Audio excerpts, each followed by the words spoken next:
Welcome to Spiritual and Sassy, the podcast where we bleed deep soul wisdom with authentic confidence. We're your host, Tressa and Myra, and together we'll explore the mystical side of life, challenge societal norms and programming, and embrace our inner power. Whether you're on a spiritual journey or just love a little sass, this space is for you. Let's dive in and light up the world with a little more love. Here we are. 5, 4, 3, 2. I know. We're on a Saturday. I know we've never recorded on a Saturday, have we? No. I don't think so. Yeah. Oh, but it's a good Saturday. It's a long weekend and Yeah. It's been a good day. Yeah.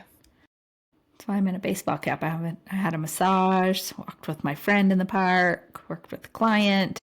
Just been kind of chill. It's nice. Lots Yeah. of self-care and fulfillment. Yeah, exactly. I've been playing the role of busybody, but it's been a fun day though. Blake took Magnolia golfing and they haven't been in a while. Things have just been kind of crazy, and he took her and she did wonderful and she was having the best time ever. And it's so cute. Like my niece went to, and they sent me videos and you can hear Blake coaching her, it's just precious. Yeah. Like those little things make your mom heart, just, Yeah. like, yay, good parent, someone loves you, I don't know. Yeah. Core memories being formed, right? But it was so cute though, because I guess Nola's learning about like your brain and your emotions, and her teachers teaching things like that, which is awesome. I'm down for it. That is cool. But yeah, and like when you're emotional, like physically doing things. So, like touching or, kids want to hit or people, or even people, not even kids. Let me just erase that. People, like want to rage out or whatever. But she explained it to my niece and said, there's little people in your fingers and they control like your emotions.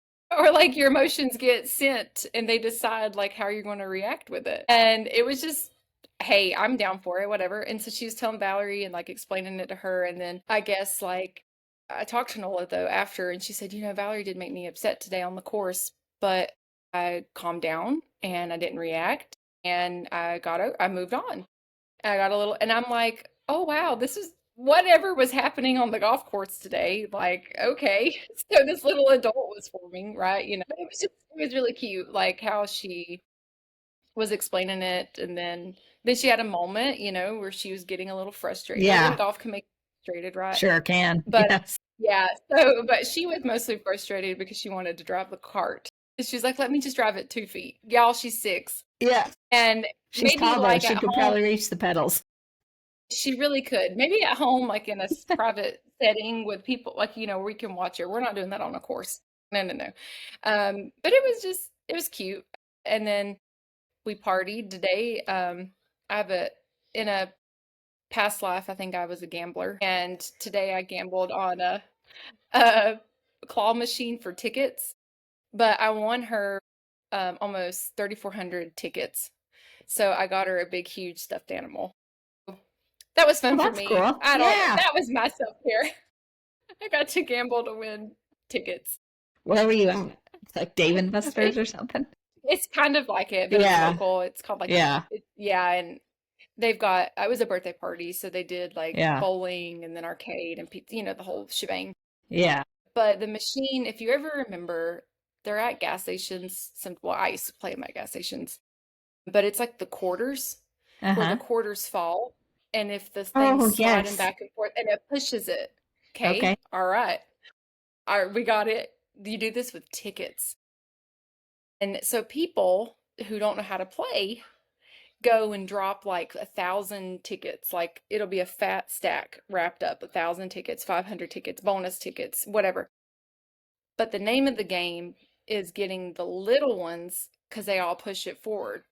Okay. So every time I go, I score big, but today was my biggest haul. I do. Really? I do. So. Oh, that's awesome. There's children playing, and here's this grown-ass. And Myra's like, watch out, kids. Let me show you how it's. Yeah, I'm like gambling on tickets, but it's so fun. I mean, I never won big stuffed animals as a kid at arcades like that. And so she now thinks I've ruined her probably, or she's spoiled. Like, this happens all the time. Yeah, she's like, my mom's got it. Yeah, she was like, She was like shooing me away. She's like, "Can you go play that game again?" She's like, "I'm good." So That's awesome. it's yeah, so it's been a fun day, Yeah. but we're definitely in the wind down Yeah. of Yeah. I know. Myra and I are like, oh, a little tired, but it was a good day. Yeah. Well, cool. Well, are we ready to talk about humans? yes, people. Yeah. Humans. Those things. Well, mostly humans. Yeah. Well, Yeah. people that are Yeah. hopefully humans anyway. Because animals, yeah, animals don't do this. No, they have no expectations. No, they have zero. Isn't it so cool? It is the coolest thing, really. Yeah, we wanted to talk today about human beings and people and why is it that people are always expecting other people to change for them so that they can feel okay, comfortable, whatever word you want to put to it, right? I might have said this before on this podcast, I don't remember, but I do couples coaching. I do individual coaching as well. But when I bring couples in and start to work with them, one of the first things that I tell couples is that I don't believe in the word compromise. You know, we've been taught so often, well, you got to compromise in all relationships. You know, even I've heard Yeah. parents tell kids that, well, you know, you got to learn to compromise.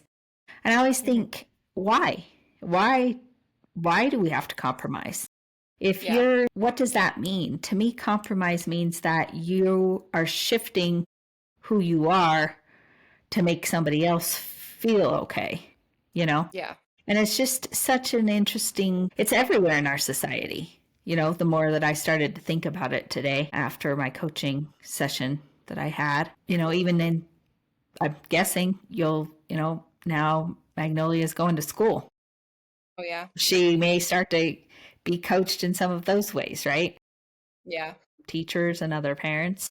I don't know. Have you ever, I was thinking about this with your kids. Have you ever told them those kind of things? Not like that exactly. I Yeah. think honestly, what comes more to mind for me is I don't like the word ultimatums because it's not as hard as an ultimatum, but it's like I think about a lot of the ways behavioral systems work with children as a lot of reward systems, right? You know, we talk about like, okay, um, if a child, like we talked about it before, you and I, not on the podcast, but before a podcast one time about like, okay, the kid likes money, so why not reward them with money for good behavior, blah, blah, blah.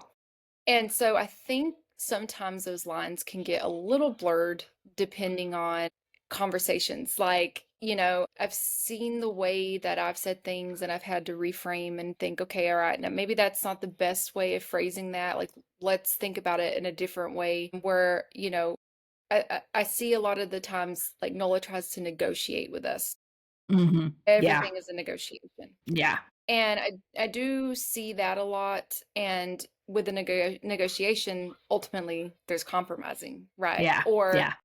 there's a meet in the middle, or there's some sort of like, okay, well, we'll do this, you know. But I do think that that's where a lot of those things have shown up for me. If I would say, I think it comes more from that like reward system of, okay, you've got 5 more minutes of this show and then you got to go to bed. Well, da da da, I want to watch 10 more. And then we set a timer. I'm compromising because no, she Yeah. needs to go to bed. Like Yeah. that, it shouldn't be one, we should have never negotiated, and two, I shouldn't compromise. So for me, that's where I think that I've seen it in my own life, you know, and where my own parenting and some of the other things that I've seen. And I think that that could be even with other adults too in school. You know, like she comes home and she's like, my candy was out of the candy jar or whatever. That means she had bad behavior. And honestly, a lot of her behavior is chit chat. And I understand that. I went through that in school myself. Like I had no issues. You Yeah. know what I mean? Like Yeah. I was just fine, you know, academically in quotations, like I met those marks well. That wasn't an issue. I chatted a lot, but I know why that's a talent of mine. So like I do believe in that way too. Like every day she goes to school and has to compromise her skills, her Yeah. talents It's a are good talking, point. and you know what I mean? Like she's, and I understand, honestly, I have a nephew And he just said it to his dad the other day. He said, I want to get out of PE. I don't want to do PE anymore. And Jason's like, why? And he said, well, I rather do business. I want to be an entrepreneur.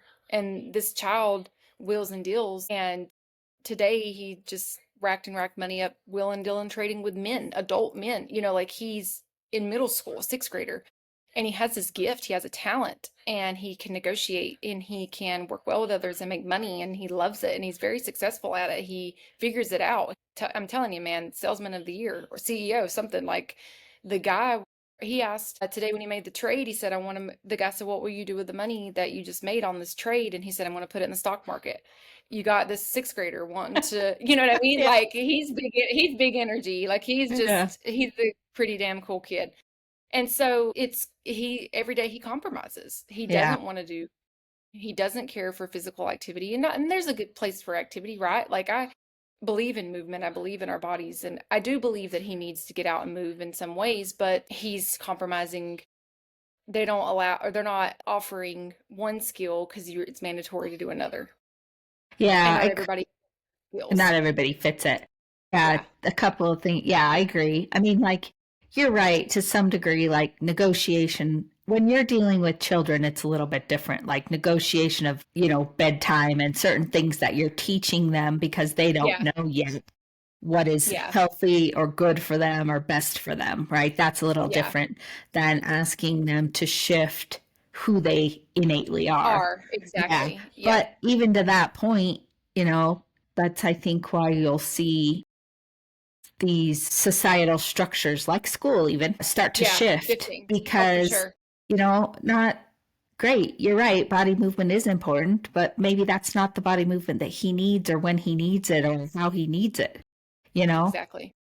So I think that's another reason why you'll start to see those kind Yeah. of things shift. Yeah.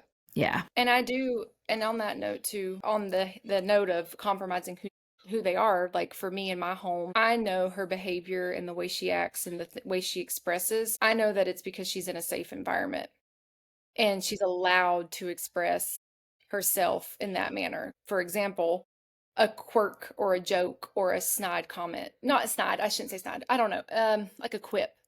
She's very quick-witted. And in some homes that would be considered super disrespectful. I know it's not disrespectful. I know that she's just engaging in banter. Do you know what I Hmm. mean? And there's a line. Like she's not saying anything Yeah. crazy, Yeah.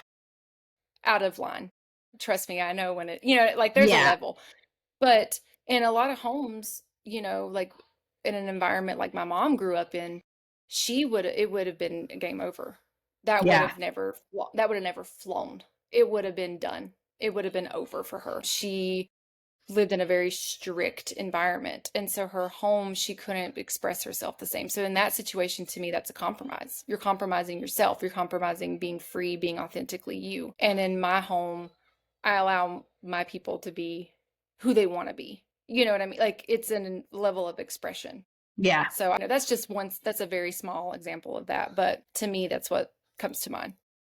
Yeah. And it's interesting because I know exactly what you're talking about with the way that you described your mother's home. But what Hmm. happens is that suppression of their authenticity happens at a younger age. And then that's to me one of the things I would call little t happening, a little trauma, right? Exactly. Which then 100%. starts to shift who they innately are. And they use other Yeah. tools, right? Whether that be protection, like only letting people get so close. When you can't express yourself, that's where the traumas start to come in. And that's, as I work with most of my clients, that's what we try to figure out and start to shift. Yeah. So it's really I mean, interesting. the only way she could communicate with her father was by writing him a letter Wow. to explain heavy things. Yeah. Yeah. Yeah, I know. And I It's find, kind of and I like, know, like, yeah, whoa. Yeah. Yeah. like the saying that used to be probably in her generation, right? Kids are meant to be seen and not heard. I remember Heard. hearing Oh, that. yeah. Oh, yeah. Yeah. 100%. Yeah. Yeah. Yeah, crazy that people would think that, right? Oh, yeah. So not my place. Yeah. Yeah. Anyway, yeah, I think as adults, though, and in relationships, and today I was specifically working with this individual around a romantic relationship with his partner. Hmm. And we've been just working on like when something happens with your partner and you start to get annoyed and you want them to adjust something, their behavior, right? The way they approach it. It's like always there's always something within you that's mirrored back that you're not yet seeing. Like it's that shadow work that you have to watch, right? Right. Or any trigger, Yeah. you know, can cause that. But most of us don't want to look at ourselves as the person who has to dig in and do the shifting. We ask the other person to change, or we get angry with them, or if you could just do this, or if you could do it that way. And I've seen this so many times in some of my own relationships. And as I've worked with clients, the chameleon method never works. You shift to what they say they want in that moment, and then another situation happens that triggers, and then they want more shifting, and Yeah. pretty soon you're a chameleon, you're a shell of who you are. And I just think society needs to start thinking about themselves and why they're triggered by things. And the more that we can go inward, think, okay, what is happening? Like this particular individual, thinking of the 6 basic human needs, one of their top needs is safety and security. So Yeah. everything, as long as things are going as structured, right? I eat my breakfast at 8, I go to the gym at 9. I get to leave to Yeah. work to get, when there's little ripples, they don't do well and they're Yeah. reactive to it, Yeah. And it's interesting as I was talking to this individual, I saw a lot of my old behaviors in what they're doing today. And Yeah. it was a direct reflection of trauma in my own life. When Yeah. my dad committed suicide, the level of anger I felt, I can vividly remember it. And then I wanted to everything run the way Tressa wanted it to run. And what it did is it gave me a sense of control. And Control. if I felt like I had control, I felt like that thing couldn't happen again. A bad thing couldn't Hmm. happen to me again, was what it ultimately was. So, anyway, Yeah. just recognize until I could recognize that and start to make different choices in the action, right? I wasn't able to shift that. Yeah. And that's, I've seen that too as a trauma response, the need to control your day, to control outcomes in the day, a routine. And there's nothing wrong with routines, but Yeah. when they deviate, routines are healthy. They are, having a baseline, right? But any deviation or any step out of it, I've seen cause just ripples in people, just like major flusters, major triggers, anxiety, you name it, just being overwhelmed, very emotional, just all sorts of things if anything deviates. And what's interesting is like I've seen that where the parent, during their childhood was very unstable.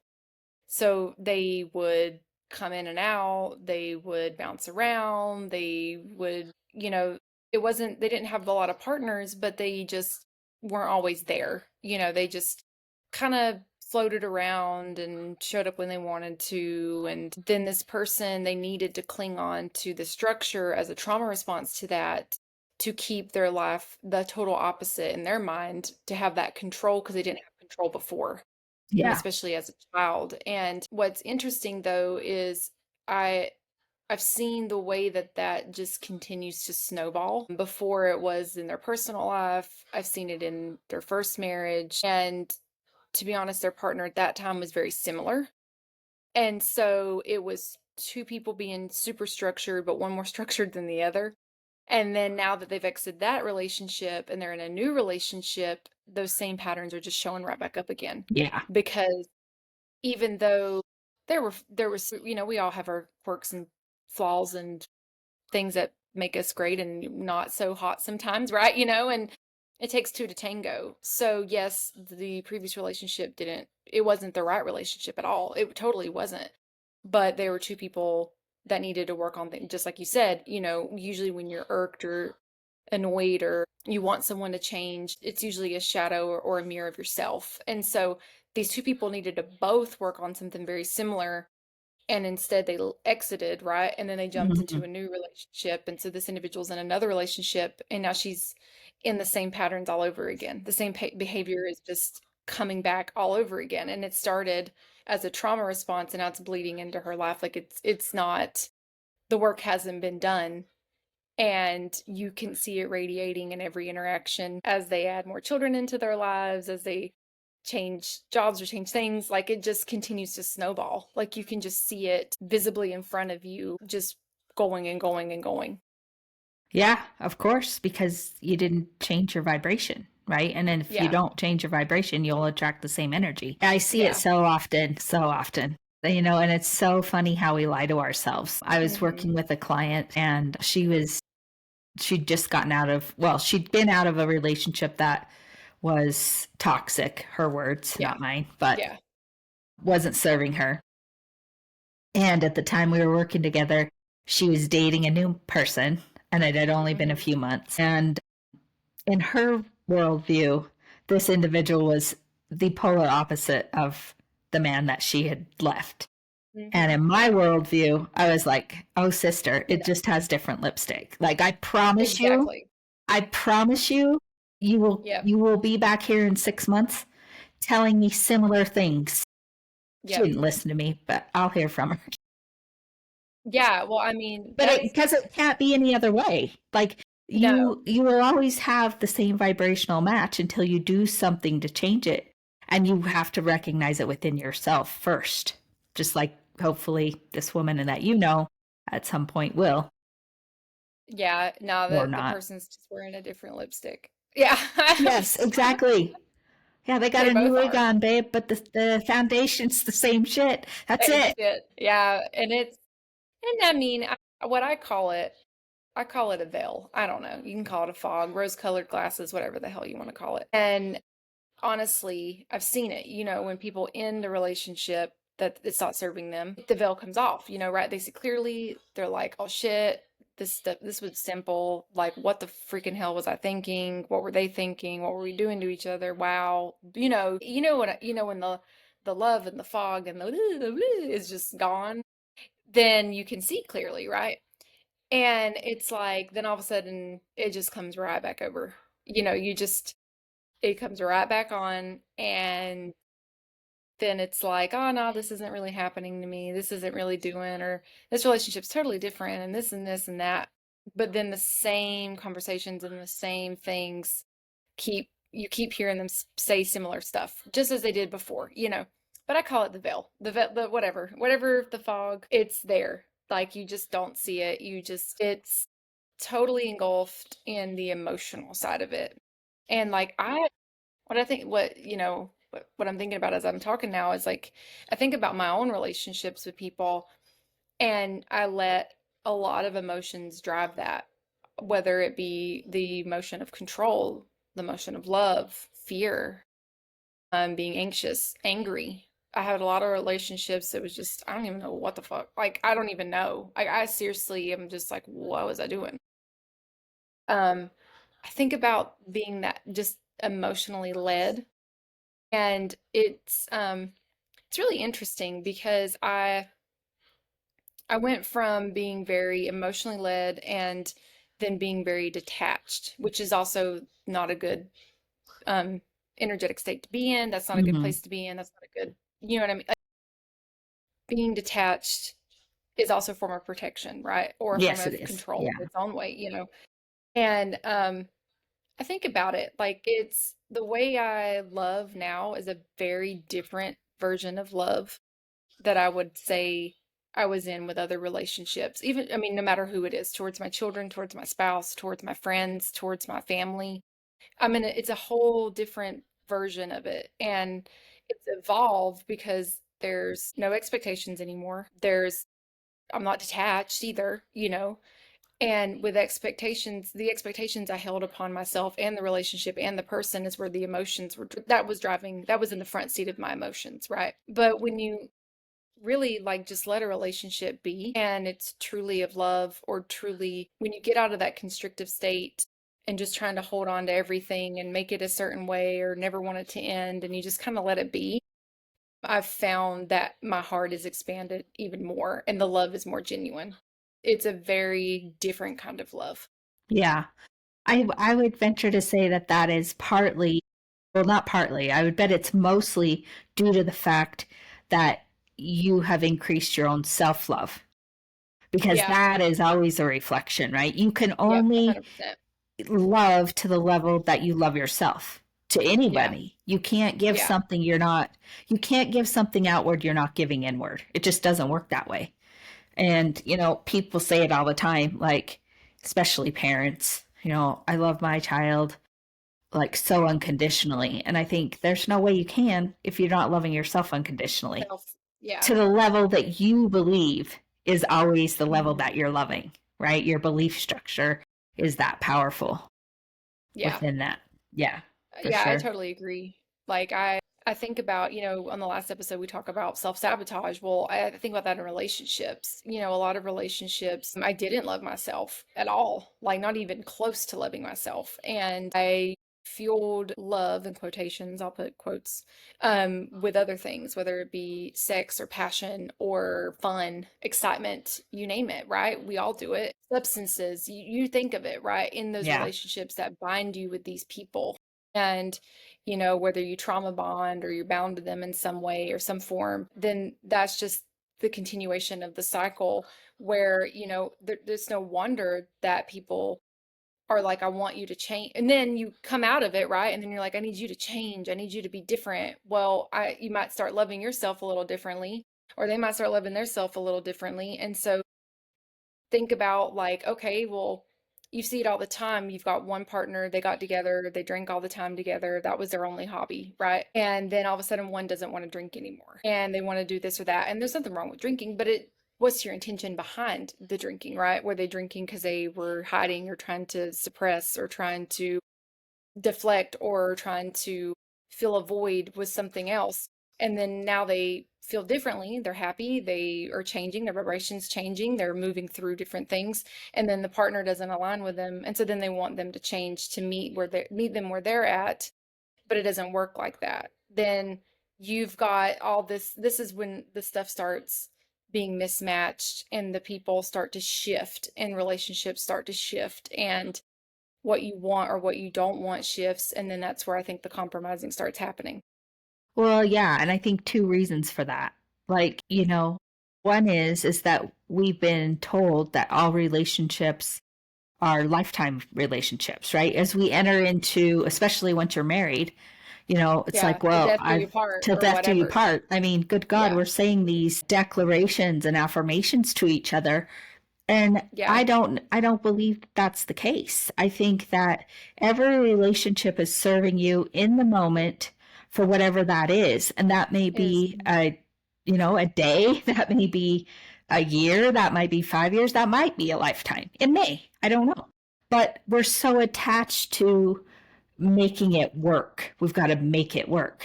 And I yeah. believe that when things are meant to be, and they're serendipitous, things flow easy. There's not work involved. It's simple, it's Exactly. easy. Stuff is coming Yeah. to you. With people, with things, it's kind of like, when you were moving and this place came, it was simple. It was the right Oh place. yeah. It was the easiest Exactly. thing ever Yeah. because it was the right fit in the right moment. Yep. You didn't have to Yep. try to maneuver anything to make that No. work. And Exactly. you call it the veil. And I hear exactly what you're saying. I get it. Yeah. But there are studies done, and I read a study around like because when you meet somebody and your Hmm. endorphins are so high, and Yeah. you start talking, most people start talking about their last relationship and what they didn't like, right? Yeah. And psychologically, there is about a 90-day window that psychologically you can pretend, if you will. I'm using quotes, but you Hmm. will, because of those endorphins. If you met somebody and they're like, yeah, my ex never cooked for me or whatever, and you may not be a cook and you may hate cooking, but for a while you're a cook, bitch. You're cooking it Yeah. up, right? You can only play that for about 90 days psychologically, and then Yeah. everything starts to shift. Everything Hmm. starts to become more clear, and that's, about that time frame where the veil, to your point, what you call, starts to come off, and people's true colors are really revealed. I think about that. That's really interesting. And I think about like my shortest relationships had usually been like 3 months. Or like Yeah. rendezvous with people, they're like 3 months. You think about like summer flings, what's that, 3 months? Yeah. Yep. Like or the holiday flings, what's that, 3 months? October, November, December, boom, gone. I think about, I totally agree with you, and what's interesting though, and I like that you said that, when you get together with someone, typically you say what you didn't like or what didn't work well or whatever. We talked about that before too, where um like why do you even need to say all those things too? And not to be secretive. Like I'm not saying you do whatever you share what you feel you need to authentically share, right? That is totally up to people. But why do we need to do that? Like, you don't have to do that. You don't have to share all those things. You don't have to set the tone and then you're keeping it alive. Like you don't have to explicitly go into these details and give all this information away because you're just giving your energy away. And then I believe that that alone starts setting a tone for the next relationship or the next partnership or whatever, you know what I mean? Whatever that is. Like, I think about the way things, I mean, hell, I've done it. I'm not saying I haven't ever done that before. I think about a relationship that I had, and I had ended one really abruptly, and then I literally jumped right into another one really fast. And I know that some of the things that I had shared was like not doing things or whatever. And this guy took me hiking. We fucking went on boats and shit. Like, I don't even know. That's what I mean. Like, some relationships fill you with fun. This was fun, right? So like Yeah. I'm on the boat, I'm on the lake, I'm like half naked all the time, right? Like living my life. And roller skating. He took me roller skating, like all this shit. And the whole time he was on drugs. And like this, but like hardcore drugs. And I totally just didn't pay no attention. Like I felt stupid by the end of it because the veil, the whatever, the chemistry, the endorphins, the Yeah. science Started behind to wear it. down. Oh, hell yeah, like what the hell am I doing? Think about how like with that relationship and what was going on with that relationship, all of the things that I said, of course that person took those things and did it, and our energies were not aligned. Like that relationship was totally clouded. It was totally not right for me. It did not really, I mean, I do see beauty in that relationship. It served me, it had a purpose and it served me in a way. And I do understand why I needed to have that relationship. But at the time, I was just so enamored, is that the word? I don't even know. With like this glimmer of a human that just wanted to do all these super fun things. And Yeah. the whole time everyone else was seeing this stuff, and I, there's nothing wrong, they were on a journey, but their journey and my journey is not really the same.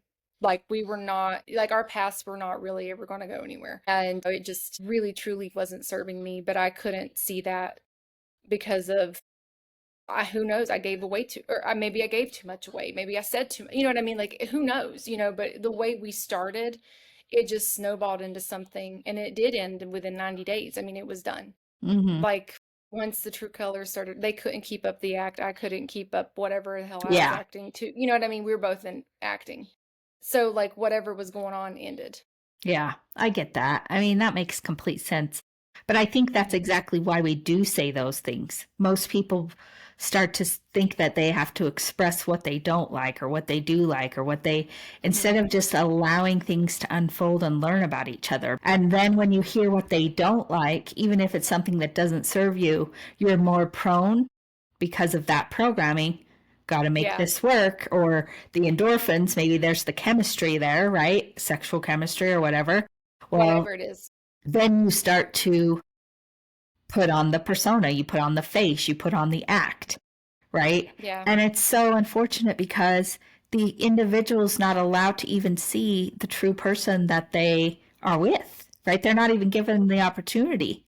to see who they truly are. And, Mm-hmm. if that works for them, great. And if it doesn't, that's okay also. Yeah. I think it's difficult for people to really get there because people don't, like the few clients I've worked with recently have got me thinking about this. People don't want to look at themselves. They want to pretend there's something different than what they are. And Yeah. they let that ego block it, right? They let the I can't say that about myself block it. And I like to share stories because I think people learn through stories. For Yeah. me, I know when I started to work with one of the first metaphysical teachers years and years and years ago, and the energy of the trauma, like, and the reason that I had put up this anger and the walls and the control, once I could start to realize it, one of the first things I recognized in my own relationship was I took so much of that anger out on my husband at the time, right? And Yeah. in that season of our life. And so, like, one of the things that she had me work on was like simple things like, okay, he calls and wants you to stop at the store. That would just annoy the shit out of me. I don't want to stop at the store for you. What the hell? But then I started thinking, okay, if my best friend Kathy calls and says, "Hey, can you go get me milk?" Oh fuck, I'll get in the car and go get that girl milk and take it over and just Yeah. be a happy camper. And Yeah. so one of the things I had to start to recognize was I am I am releasing energy in the wrong way, for the wrong reasons, right? Starting to treat that individual with kindness and respect in the ways that I wanted to be treated. So I really started to put out that energy, and it was really uncomfortable for me. Like, it was uncomfortable. I had to really be conscious of my emotions and make a conscious effort to be more soft. Absolutely, I can go grab that for you. No problem. Right? Because I was never comfortable in that situation because I had built up the patterning. And so, Mm-hmm. you also have to get comfortable with the uncomfortable, but know when you're in those uncomfortable moments that you're actually making change. That's where change starts to happen. And that's a silly example, but it's an easy one to No, share, it's a good you know? example. Yeah, because I totally agree. I can relate to that 100%. One, I do believe in storytelling. Obviously, here we are. Yeah. And that makes it we're like Jesus with our parables. But Yeah. we you learn through stories. But uh, I agree. I agree, and I can relate 100%. I think about the little things that used to set me off so much with Blake or with anyone really, or Yeah. like I can totally relate to that. I can relate to just, can you go get this? Well, no, I'm coming. I want to come home to go up the wall or whatever the hell I was doing. I don't know. Exactly. Yeah. Or some shit, but I'll drive to my mom's and go take something from this and go over to my friend's house. You know what I mean? Or Yeah. whatever. You're right. I think that I being soft in a relationship used to feel very vulnerable to me. And we talked about it a couple episodes ago with vulnerability being something I'm not very comfortable with being in. It's something that I've really had to work on. What is vulnerability and what does that mean to me? And what does it mean to be vulnerable? And, I think about the word vulnerability and, to me, I had a very negative association with that word. It meant weak. It meant, Hmm. same with soft. Soft was the negative association for me too. And I think about it now, and because I'm able to be more vulnerable in relationships, I don't get so quippy anymore. Like Yeah. I'm not as irritated at things, or things don't get to me, the way they used to get to me or trigger me or whatever you want to use the term. And I feel that the vulnerability part, is just another form of me controlling. And I felt like I needed to be hard and detached and not soft, and so I agree with you. I feel the same way. I've had to work through similar things, and it is uncomfortable. It's very uncomfortable. It's uncomfortable, honestly, like really being, I believe in being who I am. I'm weird and ridiculous all the time, right? Like that's just me. And I believe in being authentic. But sometimes it is uncomfortable being yourself. And when you're in a relationship and you've got all these moving parts to a relationship, it can be uncomfortable sometimes to just fully be yourself. And depending on how that relationship started, I see and understand why couples go through that, and I believe in showing all my cards now. You know what I mean? And Yeah. before I showed cards, but not all of them, Yeah. even as my marriage started. You know what I'm saying? I You know what I do. mean? Like you got to keep a couple back here. Yeah. It's that like it is a trauma. I used to like pride myself like I'm got my six, I'm watching my six, like Yeah. you can't get me. And it's just another I couldn't be vulnerable. And so I think about the shift in my marriage from being so guarded or not showing all my cards or not being myself or whatever. And, I felt like I thought I was being fully authentic in ways, but I really wasn't. And so once you can really just be yourself and have someone who sees you for you and all of you and everything about you, whatever it is, no judgment, no change, they love you who you are in that moment. And if you change, they love you then too. Or if you change and they don't love you anymore, accepting and being okay with maybe then this relationship no longer serves me. People are so afraid to accept that. And I think once I accepted that, every relationship I ever have has changed. Yeah. And yes, I don't want like my marriage to end. But if something happened, I used to be so like I could feel this like tightness around it, right? And then once you release the walls and you release the guard and you say, okay, I love this person, but I can't control how they feel or who they're going to be in tomorrow, 5 years, 10 years, whatever, 5 minutes, And once I stopped being so afraid of those things and really being vulnerable in the relationship, I feel that I've been even more authentic in myself, and he's been more authentic in himself too, because it's being more open and honest, and you're loving with no timeline, no expectation. That this Yeah. relationship right now I know serves both of us. Yeah. I think it's interesting you said sometimes it's hard to be authentic in a relationship or be your true self. And I think Mm-hmm. that's true in two situations. One is you're not quite sure if it is your authenticity, right? Maybe you're still unsure of does this serve me, or did you pick up this pattern or persona from somebody else and it's not serving you? And the other Yeah, one is the fear, right? Like if I yeah, don't play the game, this person's mm-hmm. not going to be with me. And it's that Yeah, fear, that constrictive energy that mm-hmm. you were just talking about, right? But when you truly come into who you are and you just make a decision to not compromise, you know, it's like you said, you hope your marriage doesn't end. Of course, that's not what you want. But I think about it in this way. If you truly love your partner and Mm-hmm.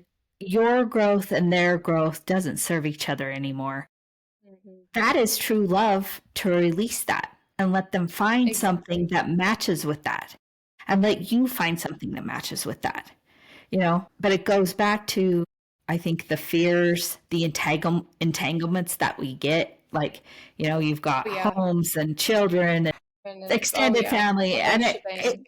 I Yeah, can say those statements and make it sound easy, but it's not easy. It's not easy because of all of these, you know, pressures. But I do believe that, like, I look back at, 20 years ago and think I had zero joy, really. I mean, I had moments of happiness and, there were moments, but there was not a foundation of joy. And where I stand today, it's so beautiful to feel joy and yeah, really that sense of peace, and that I'm going to be who I am and things will work out the way they're meant to work out. But yeah, it's work, and it's still work. Like I still find myself do it at times. I'll see myself like, that was playing ego. That was playing the game. That's not who yeah, you want to be. It's not how you want to yeah, show up. Um, yeah, it kind of goes back to what we talk about a lot, that level of awareness and bringing yourself into that level of awareness. yeah. So, I agree. yeah. All right. Well, is it a wrap? I guess. I guess. I don't know. I mean, I could talk all day about shitty relationships. I think just leaving with this thought of really, when you're feeling triggered, you're feeling anger, you're feeling like you want to tell your partner or your friend, you need to change, you need to do this, just taking a beat and really taking a minute of silence, shutting your eyes, touching your heart. What is this showing me about myself? Tuning into you, because you're the one thing you can control. You control Exactly. you. That's it. I had written this down before we got on the podcast, and I wrote, waiting on change keeps us stuck and powerless. That's what it does for you. If you want to be stuck and powerless, continue to wait for change from somebody else to make you feel something. So Yeah. I would just encourage people to let their shadows come out, be comfortable in the Yeah. uncomfortable. Yeah. And to tag along on that, Yeah. also believe in speaking your truth and having conversations. It goes back to the waiting that Tress is talking about too in that quote. If you want to say something and you feel like you need to have this conversation, I do believe go inward first, 100%. Really go inward first. But if you're ready to have that conversation and it's time, and no one's a mind reader either. Like no one you can pick up body language and energy, right? But people don't know how you're feeling or what you're thinking until you express it too. And I've had some really beautiful conversations in my marriage that were really, really, really uncomfortable, horribly uncomfortable. But I went in with zero expectations of what that conversation would be.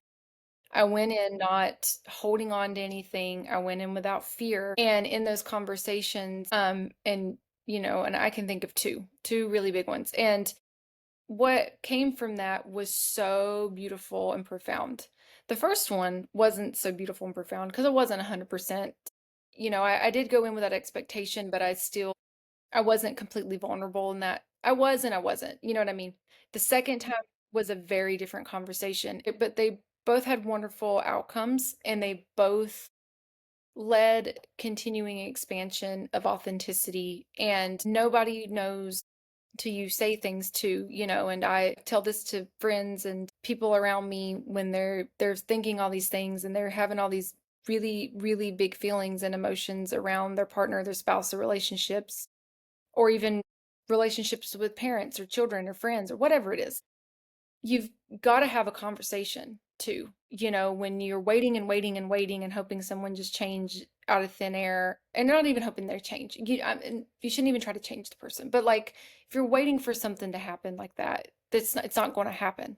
It's not unless you express and you go in without any attachment to the result. And I really do believe in that. Have those authentic conversations that lead with your heart, go inward first, but really come from your heart and speak with love and bring the intention of what you're saying centered around truly from the heart and not out of anger or malice or, with some sort of restrictive energy or some sort of a result or a manipulation or whatever it may be.